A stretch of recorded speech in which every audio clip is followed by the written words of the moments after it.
Welcome to the Heroic Investing Show. As first responders, we risk our lives every day. Our financial security is under attack. Our pensions are in a state of emergency. A single on-duty incident can alter or erase our earning potential instantly and forever. We are the heroes of society. We are self-reliant and we need to take care of our own financial future. The Heroic Investing Show is our toolkit of business and investing tactics on our mission to financial freedom.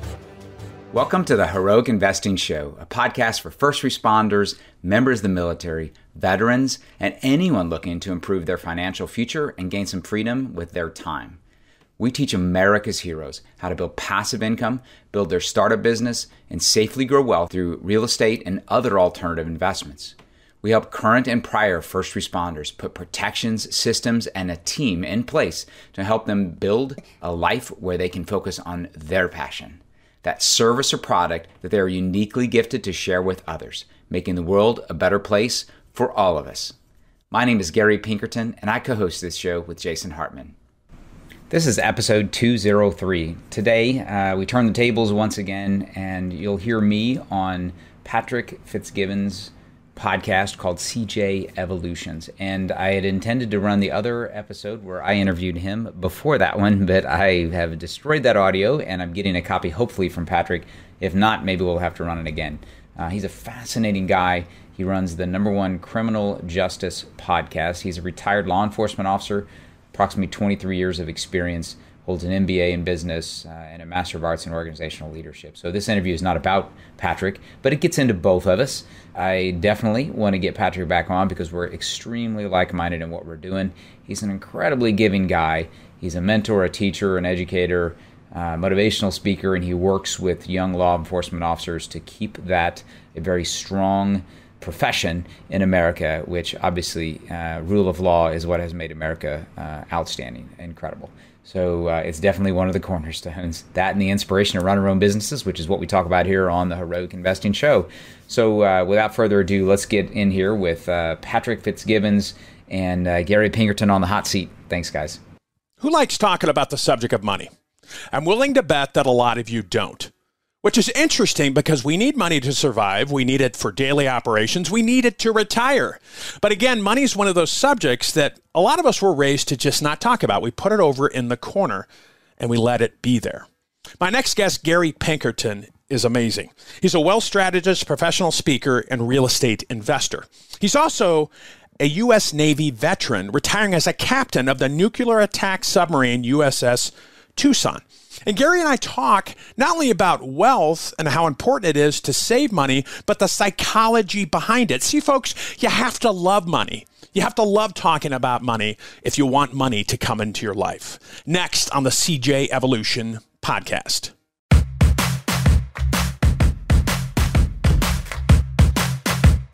Hello, everybody. Welcome back. Thank you for tuning in. I know you got many options, but thank you for tuning in to the CJ Evolution podcast. We continue to grow, continue to dominate because of you, the listener and supporter. Thank you so much for tuning in. Big shout out to all those first responders out there, brave men and women, protecting us every day from the onslaught of some people out there and some of the media outlets that are just bashing and on you every day. Screw those people. We love you. We support you. Thank you so much for what you do. Keep up the fantastic work. Such an honor to be partnered with Detectichem. This amazing company is doing such innovative work by protecting you, our brave men and women in uniform, whether it's the military, first responders. Mobile threat detection is now available in the palm of your hand. Head over to cjevolution.com. See the link to Detectichem. See what they can do for your organization. You will not be disappointed. Folks, I'm such a huge fan of Four Sigmatic. I talk about it all the time. I tell my friends, my family about these amazing products. You're going to love what they have to offer. Mochas, elixirs, most notably their mushroom coffee. I'm a huge fan. If you head over to cjevolution.com, you're going to see a link to Four Sigmatic, and you're going to get 15% off using the promo code CJEVO. Enjoy your coffee. Hello, everybody. I am very excited to have my next guest on the show. Gary Pinkerton is with us. Gary, are you there, sir? I am, and thanks so much for bringing me on. Well, thank you. I was on your show a couple of weeks ago, or last week. I can't remember, Gary. It was a couple weeks ago, and it was amazing. So I'm glad you reciprocated, and you're on my show. I'm looking forward to it. Awesome audience. Now, for those people out there who don't know who you are, Gary, can you give us a little bio? Sure, of course. So, I will start a ways back because it plays into the whole thing, but I won't stick long there, I promise. I grew up in Southern Illinois on a dairy farm and just learned a lot of work ethic. And it was in a time where interest rates were super high. We ended up losing our farm. I worked really hard in school because I saw that coming. I knew that my ticket out of a pretty poverty-stricken area at the time was, to get to a college somewhere. And I was definitely bought into the, go to school, work hard, go to school, get a good job. And as I was exiting my senior year, a couple of things came together. My sister had applied to in Naval Academy and ended up not going. She got a great engineering program up at University of Illinois. But it put a spark for me, so I applied there in the Air Force Academy. Air Force Academy brought me in immediately, but the Naval Academy played hardball, and that's probably a story for later or another day maybe. Ended up winning out, wanted to really go Navy. And the main reason was because I didn't have a vision to be a pilot. So I knew that in either place, I wasn't going to be a pilot. And that and University of Illinois gave me free rides to go. And I just decided that, it seemed more exciting to go to the service academies, went Navy, spent 26 years as a Navy nuclear submarine officer and commanded the USS Tucson, my fourth ship that I was on. Finished up there, spent some time on the chairman of the Joint Chiefs Staff in the Pentagon and at the Naval Academy as an ethics instructor and a submarine recruiter, battalion officer, and then transitioned into what I do now, which is insurance-based personal financial management and assistance with individuals out there working from our home location here in New Jersey. Wow. Well, anything else, Gary, you want to throw in there? World domination, anything like that? Anything else, sir? Still looking for the next chapter, but I'm extremely excited about what I'm doing now. I can't imagine moving on from here. Well, I thank you so much for your service to this great country. And I never knew. I mean, you got the Naval Academy and the Air Force Academy fighting over Gary. Does that happen a lot or what? The Naval Academy was happy to let the Air Force Academy have me at the time. I had this vision challenge, which turns out the Naval Academy was right. But they said, hey, your vision, you don't just have nearsightedness, or your vision is too nearsighted for some reason, I think is what they said. And so I had a civilian doctor that I was getting contacts from, and his prescription was different. So I submitted a private one, and kind of going back and forth.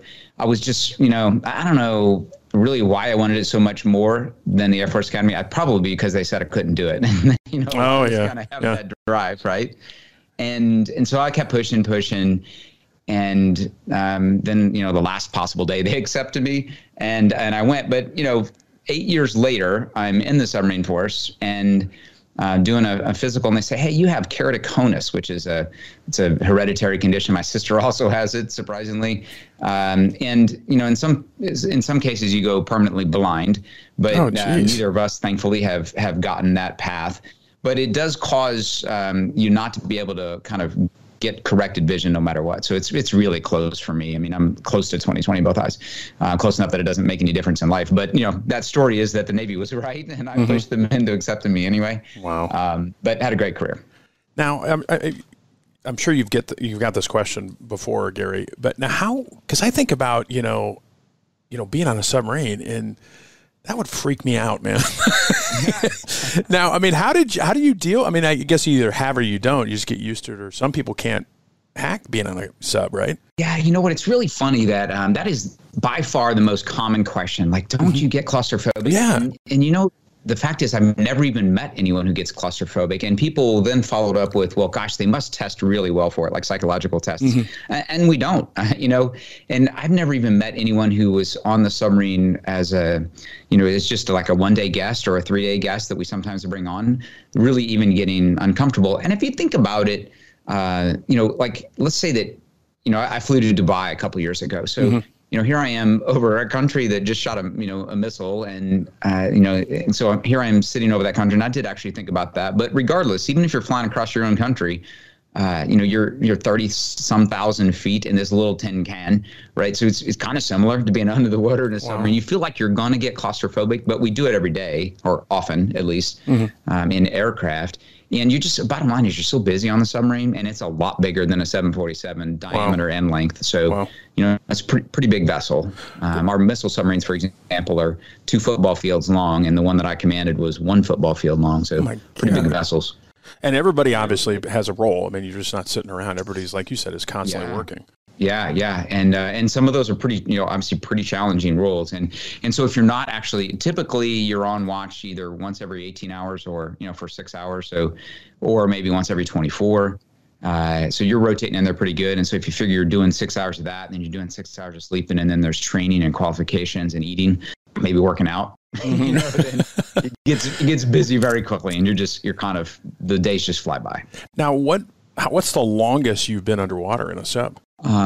Probably about 75 days. There's some that have gone longer than that, but that's the longest one that I remember. As an officer, you're in that 75 period day. Definitely you would have seen out of the periscope. Maybe we've come up and ventilated this ship. So there's some aspects of, not being locked down, but I've definitely been on a submarine for 75 days without stepping foot on land. Wow. It's just amazing. And like I said, I've watched movies and stuff, and I'm like, God, I don't know if I could do that. I don't know if I could be underwater that long. And I mean, not that I'm not that claustrophobic, but I think, wow, you may just be, there's no escape. And then fire, I heard, is the biggest threat, right? That is the one that has always bothered me. I mean, fire and flooding are both really, really dangerous. That's what has gotten most submarines, who have gone down permanently. But for me, it is fire, because fire competes with oxygen. It creates an atmosphere, a temperature that's too hot. It creates smoke that you can't see through. So when you're trying to get the ship up to ventilate it, to cool the temperatures, to get, breathable oxygen in there, it happens pretty quickly. Wow. I mean, flooding would too, but we've figured out ways to prevent flooding.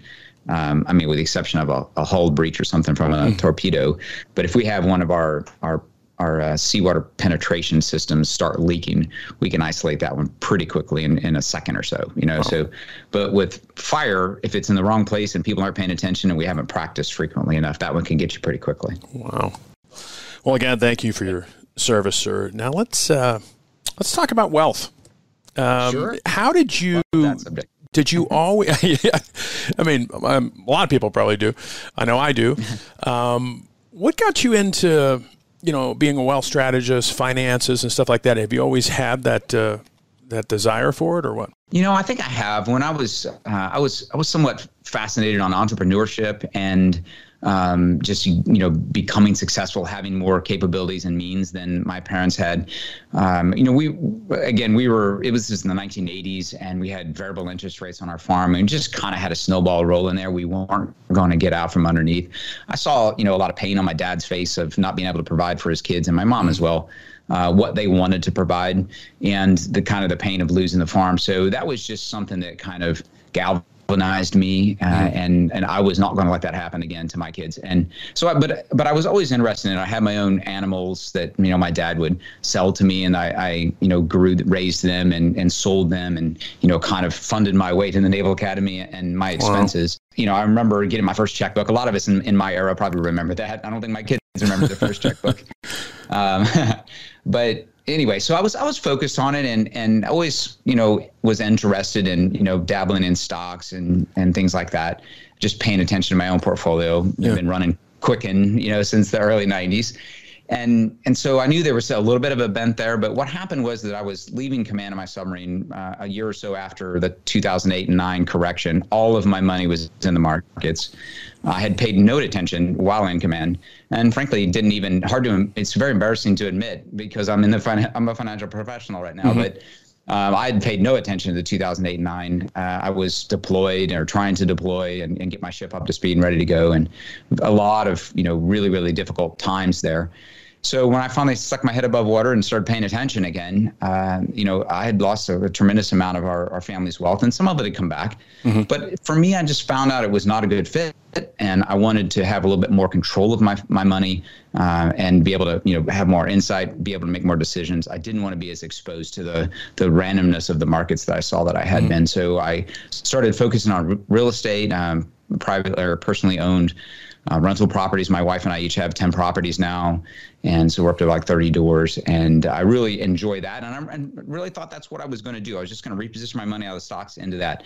And along the way, I was trying to figure out, how do I do this without getting all my money locked into these properties so I could continue the process? I want to keep kind of the velocity higher. And I found out about what a lot of the listeners maybe have heard of, like infinite banking or mm-hmm. high cash value life insurance. It's just a process of storing all of your cash and investment dollars in life insurance, cash value life insurance policy, instead of in a traditional bank. Mm-hmm. And I didn't really see this coming, but that fixed a lot of the challenges that I was having. It brought me a whole lot of personal confidence to kind of step out there and start my own business and do whatever. And, if my family was basically immediately protected from the loss of my income. So I knew that they would have the future that I always wanted for them, whether I was around to make it happen or not. And so it really gave me all kinds of confidence and other things I hadn't expected. And as I was transitioning out of the military, I went to a job conference at the Pentagon and met with all these other senior officers. And I just knew I was different. I knew I was not going to go down the path of maybe working for a government contractor like they had done or they were planning. And what I wanted to do was personal financial management. And we lived here in New Jersey, south of New York City, because of my wife's job and my commitment for my kids to graduate from high school with their friends for once. Mm-hmm. And so everyone wanted to talk to me about Wall Street, as you would imagine. I'm commuting distance from Wall Street here. And I was just disheartening. And I was talking to my mentor and advisor, Patrick Donahoe at Paradigm Life. And I said, hey, Pat, what I really like to do, what really inspires me is what you guys do there at Paradigm Life. And he said, well, good timing. I need some help. And that started the process. Wow. What did I think we talked about this when I was talking to you last, Gary. Why do some people, or I should say a lot of people, you talk to a lot more people when it comes to wealth and finance than I do. Why do a lot of people have this, or what's your thoughts on why people have this kind of negative feeling towards money and wealth? I mean, I don't, and I wasn't raised that way. It doesn't sound like you were. You learned entrepreneurship from a very young age. And my dad was the same way. He was like, go out and make a lot of money. That's how you can help more people. Yeah, you know what? I think I think it is excuses. I think people, and I wouldn't have predicted I was going to make that answer, but it's what came to my mind. Sure. I think it's making excuses for not doing the hard work, not holding yourself accountable, not doing the budgeting or saving. No one around me is saving, so I don't feel like I need to. And it's just a really nice, convenient label to say that wealth is the root of all evil, right? And not looking into, actually, it's the pursuit of money that is the root of all evil. Mm-hmm. Having money, having the ability to do positive things in the world. Fly to South Africa and give back a month of your time to help people out. Mm-hmm. That's not the root of all evil, right? It is worshiping it. And so I think it's just a convenient label for people who don't want to do the extra effort or feel a little bit lost. And it's, kind of the sour grapes kind of mm-hmm. approach. And it's the way people were raised too, like we were talking about, right? I mean, it's we're not going to talk about that. We're not going to would tell a child that, Well, I still hear it, like you just said. I still hear that occasionally, where money is the root of all evil, like you said. Gary, it's money's just a tool. If you were, a butt before, you're going to be a bigger butt with money. Exactly. But if you're a kind person looking to help others in this world, which I think I can put you and me in that category, then, so as I was transitioning out of the Navy and I was trying to decide, should I just mess with my rental properties or do I want to try to run another business? And I knew that business ownership, entrepreneurship was what I wanted to do, but I also knew that it was a way to greater wealth, much faster than any kind of an investment I could do. Mm-hmm. My rental properties have done fine, but they're not a way to rapid wealth. Mm-hmm. And so I didn't know exactly what helping other individuals and changing the world looked like for me. And in fact, I still don't know exactly what it looks like. But what I know is I need some massive resources to do that. I want to help turn the ship of America back to where our founding fathers had it launched and where it was headed. I believe that every developing nation is at risk of, falling victim to kind of entitlements and socialism. We tend that direction because with capabilities means that it's nice to hand out some money to people here and there and do some pet projects at the government level. But it eventually just comes to like more and more taxing and less ability for entrepreneurship to happen. And, you go way back to our founding fathers, they just wanted to create a place that had rule of law. The people could create something and know that they could keep it, not get it stolen from them. And that they were going to delegate some responsibilities to our government, not kind of be controlled by it. So I feel like I really want to push entrepreneurship. I want to help people understand the basics of personal finance and help them be empowered to go out and get it. Now, when you talk, I know what a wealth strategist is, but for listeners out there that don't know exactly what people like you do, what do you do, Gary? I'm a client. I come in there and say, all right, Gary, here are my, I have some assets and I have this, maybe a 401. Some other things. Do you just help, manage that, correct? Yeah. So what we like to do is take a look at somebody's finance and, we tailor fit an approach to what they want, if they're looking to maybe transition out of a W-2 job over a few years, or if they just want to be more efficient and more safe with, their kind of more typical retirement 401k type assets. It's going to be hand tailored to each individual. But what we try to do is reduce risk, reduce the loss that comes from inefficiently being taxed on assets, and increase control. So one of my big things is that having money, just as a quick example, like having money locked into a property and not paying 5% on a mortgage, or having money locked or setting aside somewhere where you could make 5% on it, but you still have the loan against the property. I think you're in a far better position because you got control. Maybe you have a little bit of tax benefits on that. So that's just a quick example of how repositioning or thinking differently about your money based on principles that, you kind of set aside for yourself, I think really makes a big difference. So sometimes it's repositioning for people. Sometimes it's just a little bit of education and recognizing how you could do things a little bit differently and save a considerable amount on taxes. But really the big thing is, control, liquidity, and use of your money. Yeah. And one thing that always kind of freaked me out, Gary, and is, I was an employee for many years, as you were, and I always was scared at having all my future tied up to one decision maker, if that makes sense. Yeah. And so, as time went on, I realized multiple streams of income is the way to go.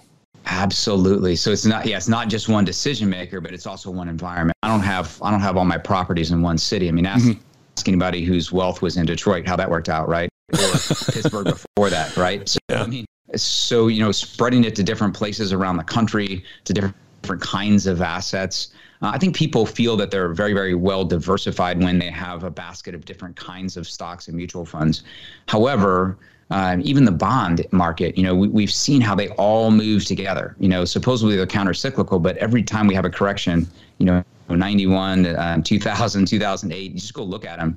They move together. Because they cause an economy correction, and they kind of move together. So I don't happen to have a basket of impervious investments. Oh, yeah. But having some stuff in real estate and some stuff, in a more liquid location, like in a life insurance policy, and a little bit in the markets makes a lot of sense to me. Maybe in some businesses, that have durable goods that are going to be needed in good times and bad. Yeah.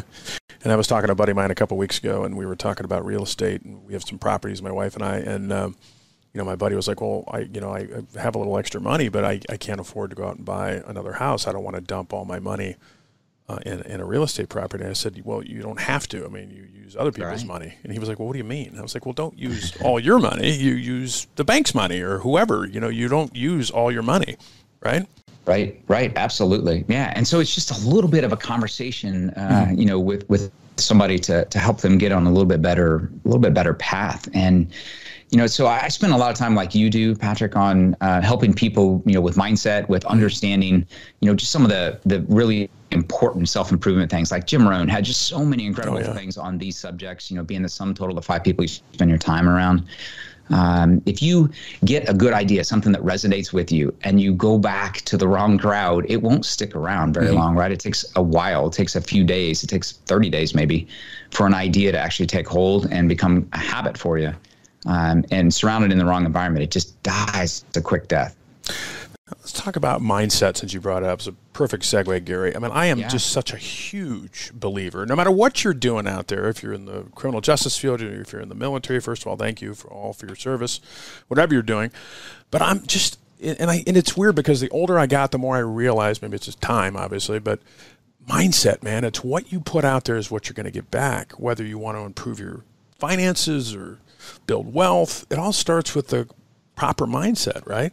Yeah, absolutely. I've spent 3 years working almost exclusively on those subjects, and I'm a huge believer. I was a big believer before I started, which is so much time learning about meditation and all this stuff and I think we talked about this, Patrick, on my show, and we're very, very aligned on those. Zig Ziglar, Jim Rohn are guys that I just have consumed everything I could get from those guys, and all of the other amazing people who became before and after. I think that if it's not well applied, if all you do is go to seminars, I think you're still okay, because, I call it positive brainwashing, right? We can get around people who have negative messages, who have negative attitudes, and that's what you're going to feel. But if you just get around the positive stuff, I did this awesome thing that Zig Ziglar, this was a couple years ago, but Zig has this little self-talk card that you can still get from the Ziglar Foundation. And you have to stand in front of a mirror and read this thing. And when I started off, I had to read stuff that I just knew wasn't true. Like, I'm always on time and I'm always the happiest person in the room, but I had to stare at myself and say it. And eventually it became true.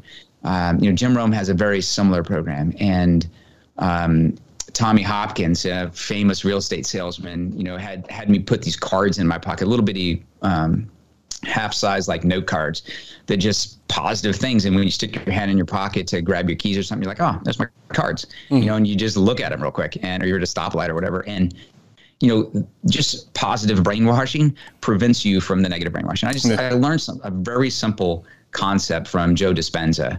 And if you haven't watched Joe Dispenza's videos showing fMRIs of neurons actually connecting together with new ideas, when they always say that, you're forming connections, it's physically happening, and it's pretty awesome to watch. But he said a very simple thing, that you can't have a positive and negative idea in your head at the same time. So if you just, even if you're just being Pollyannish and like, the world is great, the world is great, the world is great, you can't have a negative message. And that's pretty important. Yeah. And I just love it. And you were talking about ideas. I heard something, I don't know if you know who James Altucher is, but I was listening to his podcast about a month ago, and he said, reviews in his book that I recently read, but he said every morning, among other things, for a morning routine, write down 10 ideas, no matter how off the wall they are. Whether it has to do with money, what has to do with entrepreneurship, just write down whatever comes to your head, 10 ideas. You're going to become an idea machine in a month. And I love that. So I took it to heart. I'm like, all right, James Altucher, told me to do this or suggested this. So I do it every day, and I come up with some pretty good ideas. Not to toot my own horn, but, that ties into what we're talking about, building wealth, be an entrepreneur. If you want to write a book, there's just so many things that you can do to improve your life. Absolutely. Like, anything you search for, you put your subconscious mind searching for stuff, it is fantastic what happens, right? So if you go buy a new car, or you decide that you want a new red Corvette or something, or I don't care, it could be a blue Honda Accord.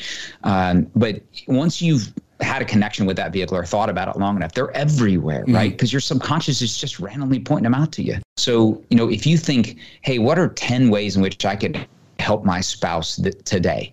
Oh my gosh, you're going to be like man of the year. Your body, your entire being has just sought for that, for that thing. So, two big two big, I think lessons for me that I would like to share with the audience real quick on that topic is one, I do this gratitude journal. It's called the 5-minute journal. It's on my phone. And so at the end of the day, you have to put in 3 things that went well today and like what you're grateful for, right? And the same thing in the morning. But if you go to bed with, getting rid of the computer lights and all that stuff 30 minutes before, I think works really well. But the most important thing is going to bed with positive images in your head. If you watch a quick killing thriller movie, then it causes nightmares. We know that happens with little kids, right? Yet we still do it as adults.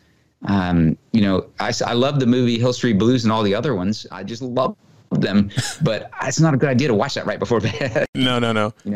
And the hardest thing, the hardest thing you just said, Gary, is to kind of get rid of that cell phone, before you go to bed. I've learned to put my cell phone in a different room, and then the first thing I do when I wake up in the morning is I don't grab my phone. I just sit there in bed before my feet even hit the floor, and I just go through this, grateful routine where, first of all, I'm just grateful I woke up. I'm grateful, I have my family, and very rarely do I, ponder on, I got a nice car, or I got a nice house. I'm happy for the more important things in life. Yeah, like a connection you had yesterday with a good friend, or somebody who said thank you when you opened the door for me. It could be anything, but it's just putting yourself in that mindset. I had one of my relatives. We recently went through a divorce, and we were playing golf last week, and he was telling me, he was like, "Yeah, man, I'm depressed. I got a divorce, and I know it was the right thing to do, and I lost the house in the divorce." And I told him, I said, "Dude, you can get all that back. You can get all that back. The material things. What's important is the relationship." Yep, relationships are huge, and so I completely agree with you that staying away from electronics for the first power hour, like even somebody who's not a morning person, so maybe they get up at noon, but that noon to 1 o'clock, that first hour is so incredibly creative and high energy.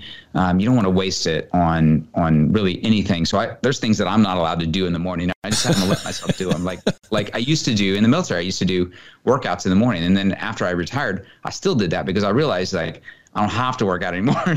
I need to get it done in the morning, or I'm not going to do it. And so I was using those really high energy, very creative times for that. I don't let myself do it anymore. Now it's for writing and maybe preparing for my business day. But that structure is a little different. One quick thing that I mentioned, I had 2 things and I forgot to mention the other one. The other one, I think the most important thing mindset wise, and just realization about where true wealth comes from, and I'm not talking financial wealth, but just being successful and happy, is recognizing that the one thing in life that matters is your ability to add value to others. You are your number one best asset, no question, hands down. I talk all the time to my clients about, and I have plenty of examples of my clients that maybe have grown $1 million or $2 million, and they're transitioning into retirement, and all of a sudden they become very, very scarcity minded because they recognize that the thing that was making this machine roll and that made them very comfortable was themselves adding value by having a job, right? And they've just decided, and I don't think this is a great idea, but they've decided to take themselves out of commission, to retire, to prepare for death, really is what retirement is. And they know that they have they no longer have that capability to earn, right? But I also have clients who have, maybe $50,000 and they're in their 60s or early 60s, and they say, "Gosh, Gary, I haven't been a great saver, but I also don't ever want to stop working." And they're successful, and maybe they own their own business, or maybe they're just in a position where they can keep working to 70. Yeah. And they're comfortable, right? So it's that realization that you are that number one best asset. There's no pile of money that will ever keep you safe, but being productive, being able to add value to other people's worlds, and having a network of people that you can serve and that you can connect with, I think that's kind of checkmate on being worried about really having enough money in the future. Now, how great advice. Now, what do you do? And I understand that everybody's situation is a little bit different, but what do you say to that person that comes and wants advice from you, Gary, and where they have this scarcity mindset? And again, I know each situation is different, but who kind of have this, well, it's over, I'm retired, and I'm just going to curl up and just kind of wait for my death or what. How do you kind of get a fire under them? And I guess I know it's intrinsic. It has to come from that individual. But what kind of things do you say? Hey, come on, man. Because I don't know if this is a good example, but I talk to cops all the time who are going to retire, and they're like, dude, I can't do anything else. My whole identity is wrapped up in I don't have any skills. I'm like, what are you talking about? I mean, you got all kinds of stuff to do. I mean, kind of like the military. I was in the military at one time, and years ago, and making that transition. I guess we can talk about this for a couple minutes if you don't mind, about preparing yourself for that transition. But what do you tell clients who are kind of I don't want to do anything, I'm too scared? Well, the most important thing, I think, is to realize where we've come from, right? We've done things in the military as a first responder, whether you're putting somebody back together after a car wreck, and keeping them from dying, or you're out there dodging bullets and shooting people or putting fires out. I mean, you've done stuff that the average person won't do. And you did it voluntarily because you believed in service, but also just because you were well put together. And you can get to work on time, and you can do stuff that puts you way above average to start. So that, the covering the transitioning side, go out there with a whole lot of fire and just belief that you're going to you don't have to worry about it. Just go with confidence. There's no need to try to dominate everyone else or to have any fear.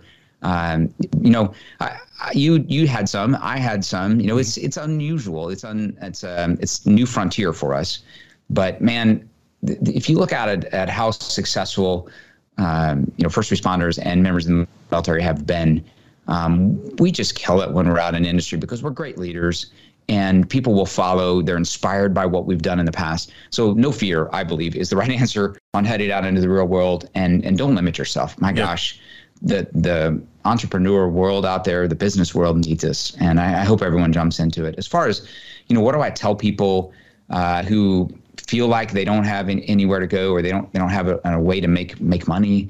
What I would say is when you're transitioning, or when you're getting ready to transition, and you're like, what am I going to do in the future? I think the best thing to do is either go interview your family and say, hey, what do you see me do that I'm uniquely good at that you're just like, I love that. That's great advice. I love that. Yeah, and then kind of dig into it a little bit further. And I even hired a coach. Mm-hmm. She's a wonderful lady, and I'd give anyone, her contact information to make a connection if they're interested. But I actually dug into this with a coach to find out what I'm uniquely good at and what my vision is and what I want to go do out there in this life. And it was really time well spent. But I believe that if you find something that you want to do, that you would do even if people didn't pay you, that's what you focus on. And if they still don't pay you, okay. But you're at least doing something that you appreciate. Yeah. And what you said about what the late, great Jim Rohn said, you got to surround yourself with people that are going to pump you up. And sometimes that's hard, Gary, as you know. Yeah. If you have people that are toxic and sometimes it's difficult, it's family members, and I've had them, I'm sure you do, but you really kind of got to keep them at arm's length. It's not about love. It's just about, you don't need that toxicity in your life. Those people are energy drains. I mean, you just got to surround yourself with people who are like-minded and want the same things, or have the same visions that you do. Maybe not the same, but you know what I mean, that are pumped up and excited to go out there and just tackle the world, and not afraid of failure too, right? You got to fail.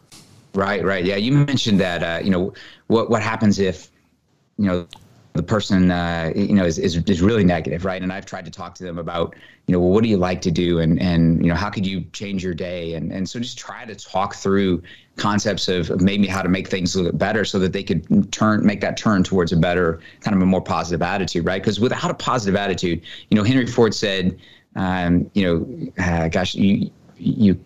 did he say? Like, you think you can or you think you can't, either way you're going to be right? And the bottom line is that you've convinced yourself, and until you change that mindset, you're not going to be happy or successful.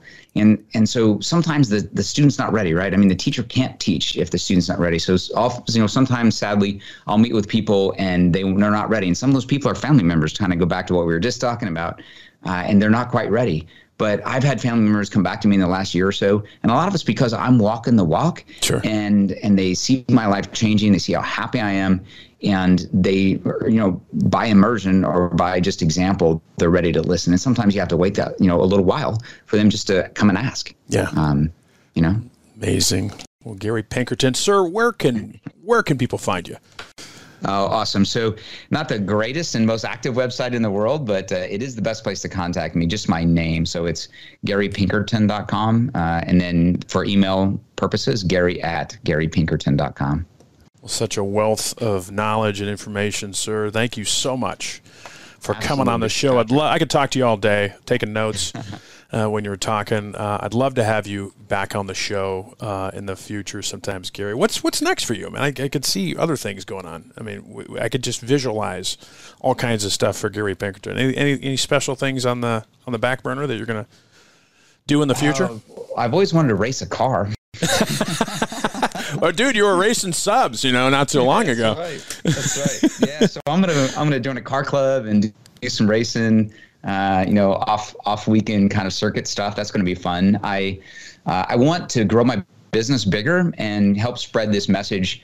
I'm a member of a group called Prosperity Economics Movement that my dear friend Kim Butler and Todd Langford and my mentor Patrick Donahoe started. We just got back from a week there out in Park City, Utah, and just a lot of great energy there.